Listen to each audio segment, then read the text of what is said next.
11 October 2024 Dhaka থেকে 286 kilometre পথ পেরিয়ে জেসিআই বরিশাল ও জেসিআই ঢাকা সাউথের উদ্যোগে আমরা রওনা দিয়েছি খুলনার কয়রা উপজেলার দক্ষিণ বেতকাশী ইউনিয়নের চরমুখা গ্রামের উদ্দেশ্যে।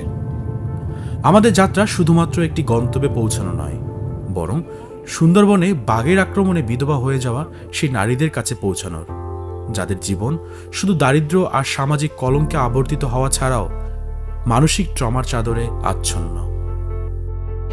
কয়রায় পৌঁছে মোটরসাইকেলে করে আমরা কপোতাক্ষ নদী বন্দরে যাই। সেখান থেকে শুরু হয় 1.5 ঘন্টার নদীপথে যাত্রা।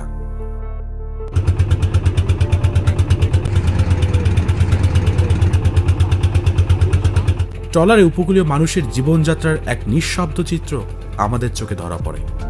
এই দীর্ঘ যাত্রা শেষ প্রান্তে অপেক্ষা করছে আমাদের নতুন উদ্যোগ, মানসিক স্বাস্থ্য নিয়ে উঠান বৈঠক। মন সুস্থ থাক, জীবন এগিয়ে যাক। এই উঠান বৈঠক আয়োজনের জন্য আমাদের সহায়তা করেছে ইনিশিয়েটিভ ফর কোস্টাল ডেভেলপমেন্ট বা আইসিডি, যারা উপকূলের প্রান্তিক নারীদের মানসিক স্বাস্থ্য উন্নয়নে নিরলসভাবে কাজ করে যাচ্ছে। আইসিডি তথ্য অনুযায়ী সুন্দরবন ঘিরে কয়রা উপকূলীয় এলাকায় প্রায় 1200টি বাঘ বিধবা পরিবার রয়েছে।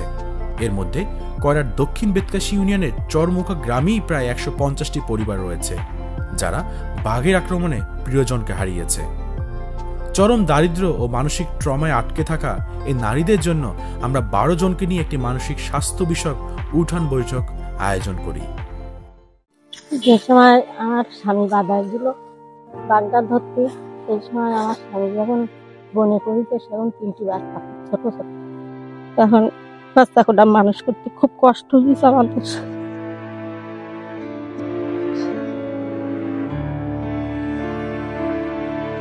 খুব দুঃখিত আমরা।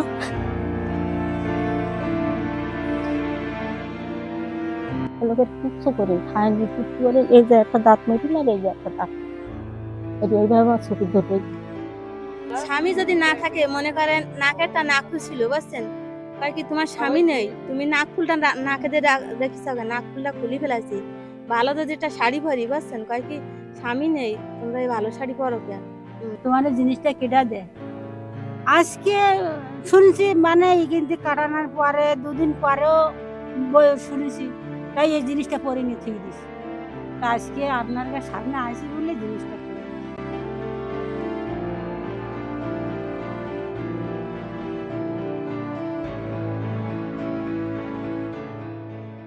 দেখেন খালা, মানে এই জিনিস আপনাদের সাথে হয়েছে, এটা তো অনেকদিন হয়ে গেছে।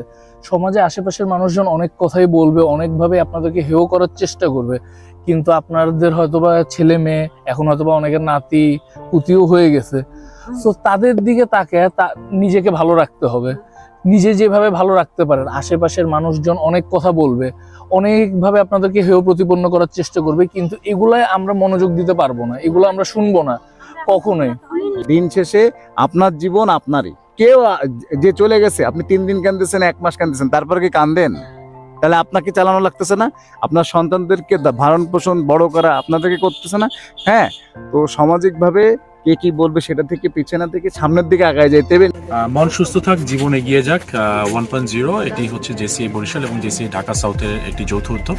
এই উদ্যোগের আওতায় আমরা আজকে প্রকল্পটা শুরু করেছি। এর উদ্বোধনী অনুষ্ঠান হয়ে গেল খুলনার কয়রার দক্ষিণ বেতকাশী এই ইউনিয়নের অত্যন্ত হচ্ছে দুর্গম এলাকা।